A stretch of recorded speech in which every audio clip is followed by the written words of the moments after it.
Hi, hello.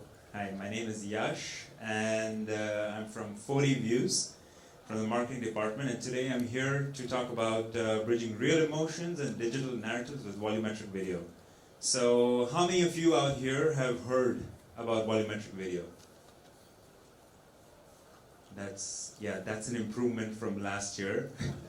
So, yes, so let's go, shall we?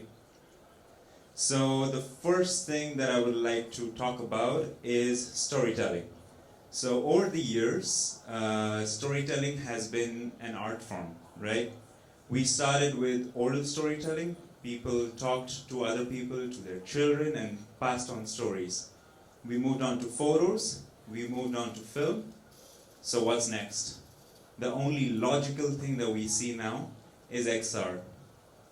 So today I'm going to talk about how we try to bring real emotions into XR with volumetric video. So the main themes of today's presentation is captured around three main points: capture, build, and deliver.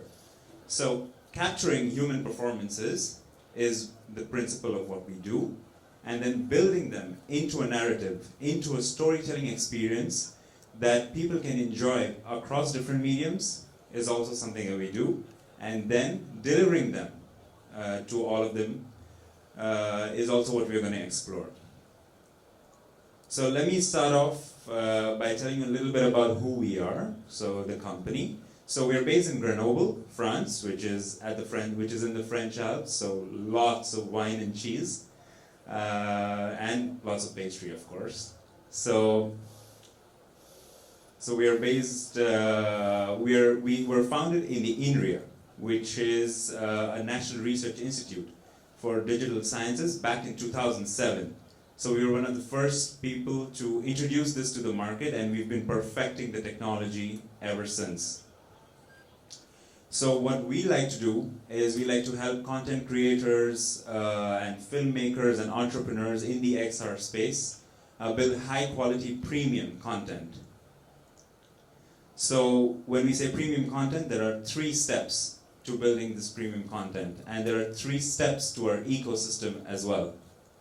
The first step is the capture stage, of course. So that's what we call the Holosys Plus.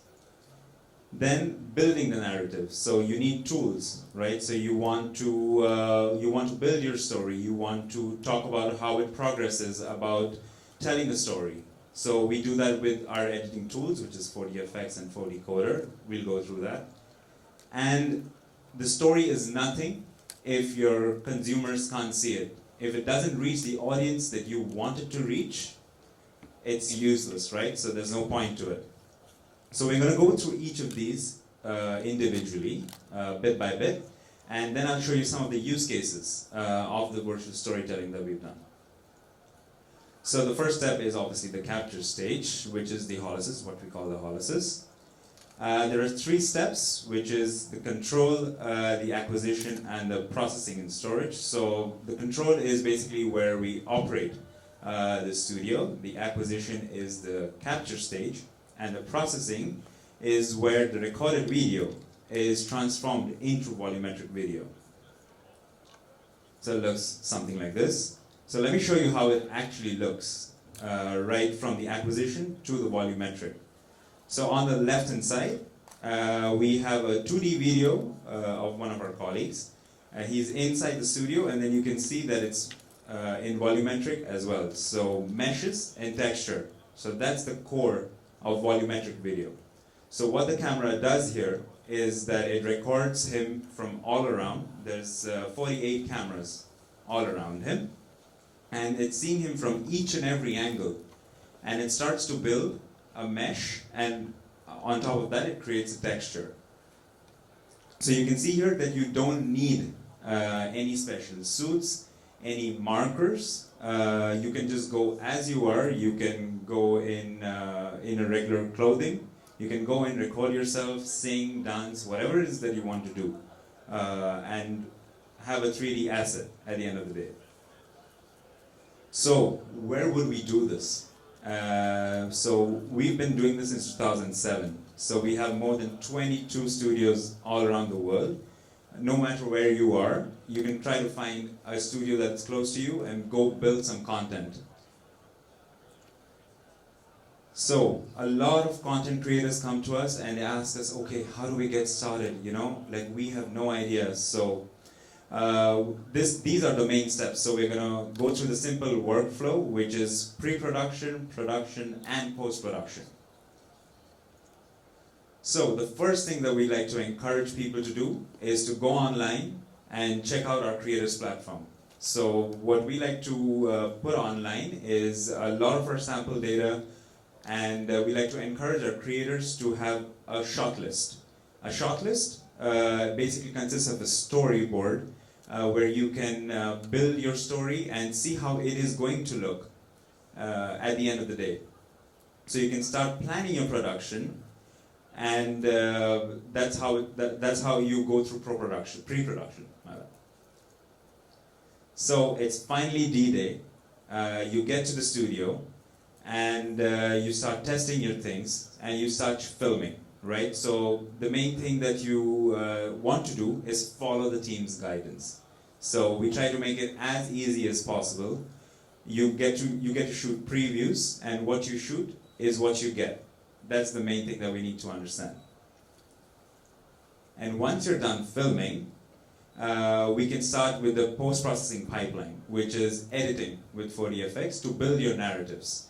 So to build your storytelling narrative, we're gonna see a couple of features for 4DFX, which will help you to build your narrative and to kind of understand that what it is that your consumer and your audience are going to see. So we have a lot of integrations with Unity, with Unreal, and a lot of other game engines that can help you create a narrative that is suitable for you.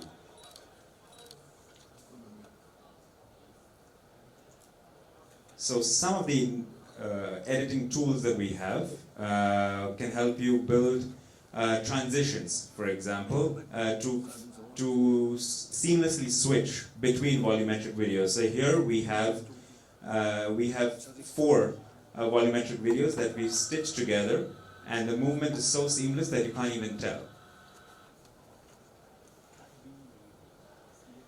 So when you have specific aspects of the volumetric video that you want to focus on, so let's say that you're working with a brand and you want to focus on the logo of your t-shirt, you want to focus on their face, you want to focus on specific aspects of their face or their clothes or their body.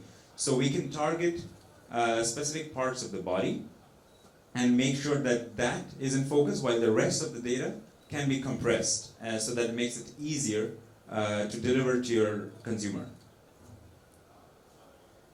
So when you want to add a little bit of drama, you want to show some fast-paced motion, this is a great one because we see that slow motion is often used in film, which we'll see some demos of later.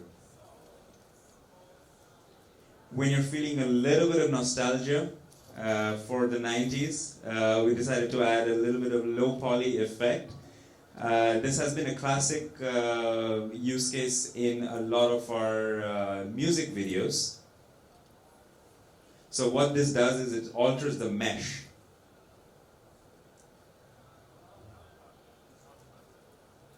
So the color replacement tool has been very popular with the crowd population. So for filmmaking, when you want to save on filming extras and you don't want to populate entire scenes with real people, so what you can do is film one person and change the color of their clothes. So what we're doing here is we filmed the person on the left in a blue suit, and now in the post-processing pipeline we're changing the color, and we can create multiple copies of him and populate a scene. So we come to the final part of the pipeline, which is deliver. So we try to partner with a lot of different XR partners. So these are some of the few that we have here. So whether it's AR, whether it's VR, or whether it's even 2D formats. So we like to partner with a variety of devices and platforms, so that no matter what you do, no matter where you're going to be using your data, you have a plugin or you have a way to showcase it. So we're going to go through some of the use cases that we have here. A lot of them are from all over the world, from all our clients, and a lot of them are also collaborations.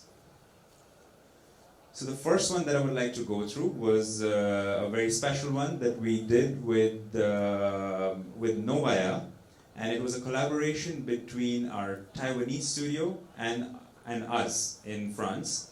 So this is a story from the 60s in the United States of Claudette Colvin, and it was the story about segregation in the south of the United States. So this is actually a Cannes Immersive Award winner.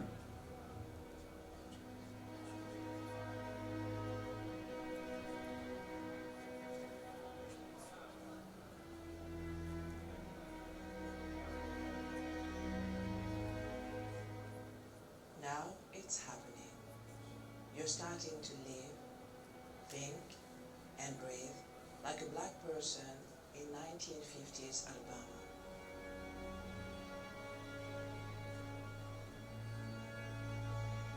On Wednesday, March 2nd, 1955, Claudette Colvin boards the bus, pays her fare, and takes a seat with her classmates in the third row of the black section.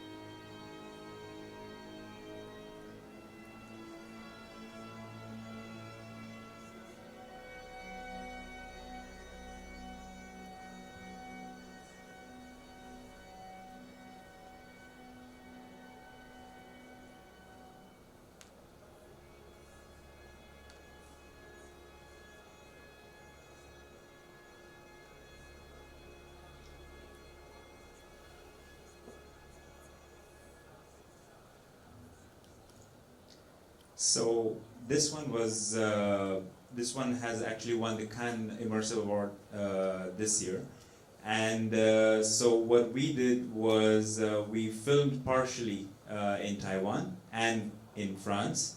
So we have a few stills from the studio. So you can see here that it was an entirely volumetric video experience, and it was based in different rooms around the world. And these rooms were set up according to the bus that Claudette Colvin was in when she was asked to give up a seat. So the idea of the experience was to make you feel as if you're right there. And volumetric video helped to bring real emotions into the experience. So you felt as if that you are watching it live. So you can go through the story with the audience, as an audience. So when you do put on a headset for that experience, this is exactly what it looks like. So we can see the benches set up, and you get to walk through the bus, and you get to see the policeman come and take Claudette. You get to see her mother, and you get to see the child.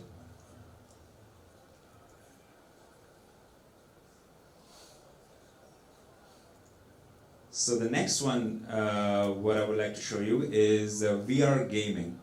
So this one is a remake of a popular 90s PC game. Some of you may be aware of it, I'm not sure. So we did this in association with Vertigo Games. So our studio in the Netherlands, 4DR, helped to film this. So the idea here was, again, to showcase real people inside a digital narrative. The point of the game was to solve puzzles. I'm not sure how many of you have played the original game, but it is set in a haunted mansion, and there are 6 guests, and you have to find who the 7th guest is, and in fact, it's a ghost. So I'm going to let you guys go through that one.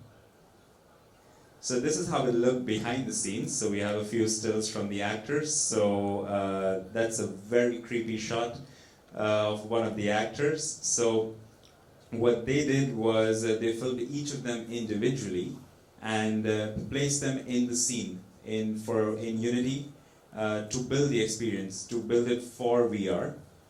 And it is freely available now to go and play. So a few of the shots that we have from the game itself, so you can see that when you're playing the game, so you get to experience all the people around you, and you get to see how they interact with each other.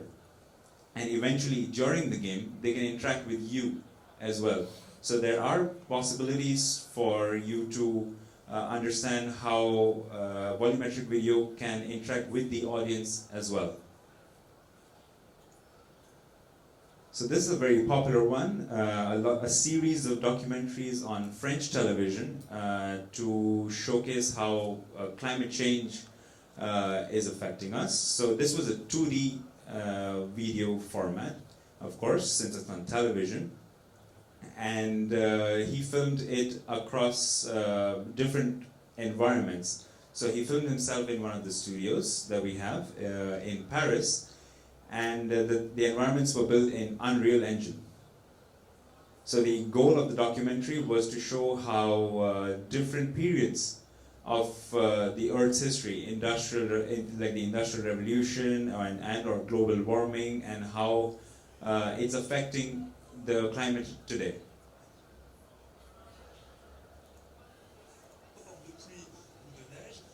So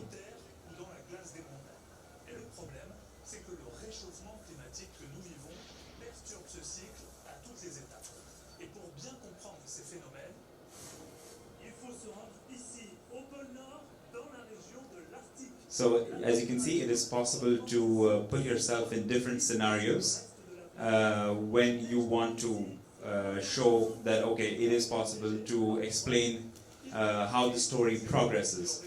So what he's done here is they use a transitions effect that we saw earlier and done the changes. So behind the scenes we can see here that he's used a treadmill. So this is a very clever way to use props within your story. So if you want to show someone walking, for example, like this, you can't always keep walking, right? You'll go right out of the studio.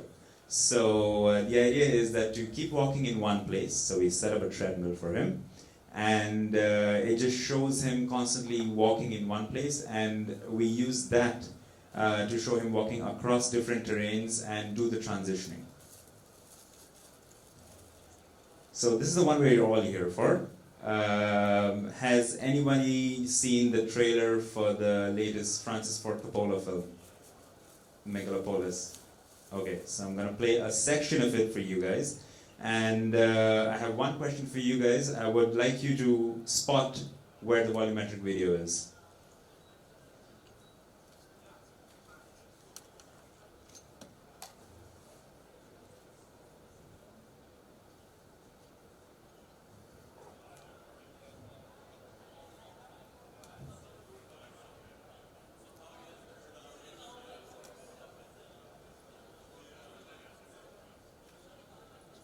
So, what do we think? The statues, you think the statues? Okay. Okay. So, yes, you're right, Ryan. It is the crowd. So, Ryan is closely involved with us. So, yeah, no points for that. So you're right, it is the crowd. So you'll see it in the crowd scene, which is going to come up right now. So this was actually one of our partners, Wild Capture. They use our technology and they film people at our Georgia State University studio in the United States. And they help to change the clothes of the people. So this one's coming out on September 25th, and you can go catch it and try to spot volumetric by yourself this time. So a few more use cases that we have are across the training domain. So this is one of our studios in the United States, which is Virtua. So they use it a lot for law enforcement. So training cops in the US for de-escalation training, which is an important aspect to kind of de-escalate the situation and make things calm. So what these guys do is record the scenarios and train the United States military and the police on these scenarios so that they can help to keep things calm.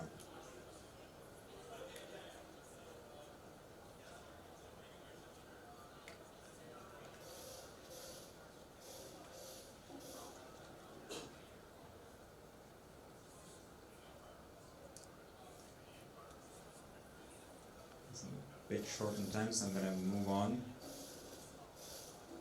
So this is there's a music video that we did, which was Milan Farmer. So this was shot entirely in 3D.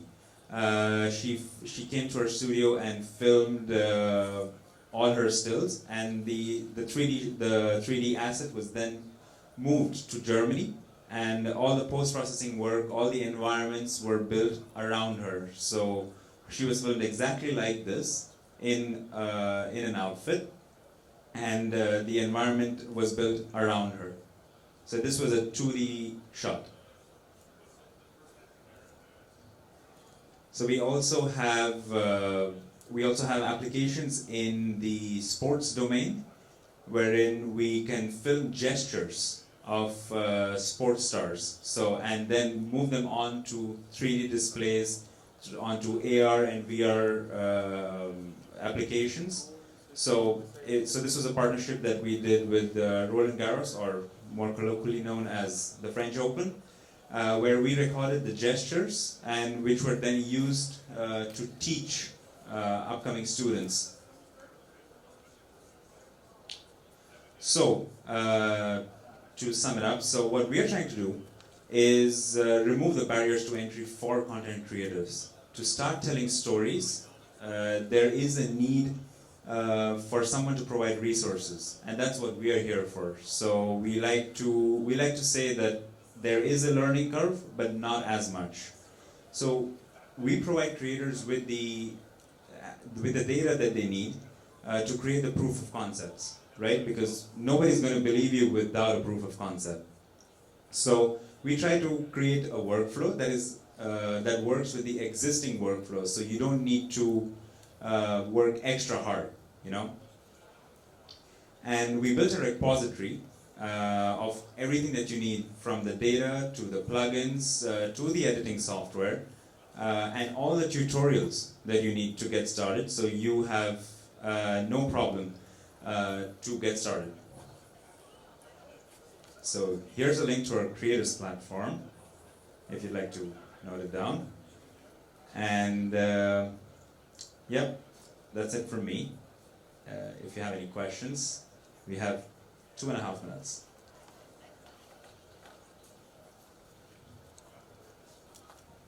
Yeah, that was really good, Yash. I'm just interested on, obviously you're talking about linear stories and limited interaction.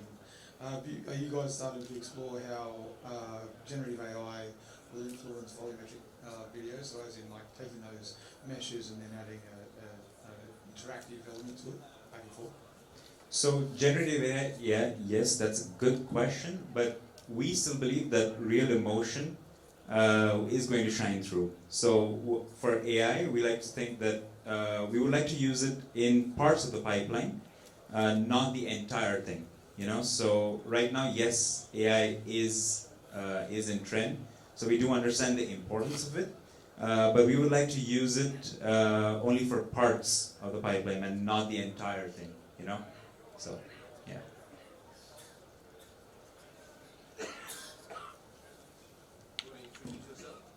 I'm Carlos from Dell. So thanks for sharing the information. I just wanted to ask you, like, in terms of when you export the volumetric capture, like, can you export it as a mesh, like an MB call, or how does it come? Is, like, for example, this become like leaks, or how is that process? The other question that I have is like I saw in the video, in the latest one that you were sharing, that you have like a Sony 3D monitor, I believe. Is there any content that maybe we have that you guys have that can share with us, maybe to try these experiences as well on 3D monitors? Yes. So yes to both of your questions. So we can export in Alembic and various other formats to ensure cross-compatibility. And yes, we can probably share some content with you. Yes. We have a speaker. She's going to ask in Mandarin. I'm going to translate for her for you. 我这边有个问题，就是因为他这边其实拍摄那个体积视频的嘛，我看到国内其实有一些那个技术是用一个相机阵列，比如说用 Canon 啊，或者用其他的这种相机阵列来去拍摄，它这个应该偏向于可见光的这个技术方案。所以呢，一个是想问一下，就是它的这个技术方案相对于这种相机阵列的技术方案，它的那个区别在哪里？然后第二个点是关于。Okay, this is a very long question. She say, in China there are people using the camera. I don't know what it means, but is it different from the way you are doing it? I would like to understand a little bit more, maybe. Yeah. 相机阵列。Oh, have a series of camera, how they shoot it. Yeah. I do not know what you mean, but you say how is it different from what you're doing, and any comments on that? I'm sorry, I didn't understand the question, but maybe I can explain it a bit differently. So the capture studio, it has 48 cameras all around. This is about the camera. 他们也是有相机. Oh, I think similar. Sounds to me. Yeah, it sounds similar. She has a second question. 然后第二个就是说，我想了解一下他拍出来的这个视频的那个面数，或者说它的像素大概是一个什么水平？ Once you took in your picture, how high is the resolution? So the resolution, it can go up to cropped 6K. Top 6K. Okay, good. Wow, wonderful. More questions? Some tough question for the speaker. I like that.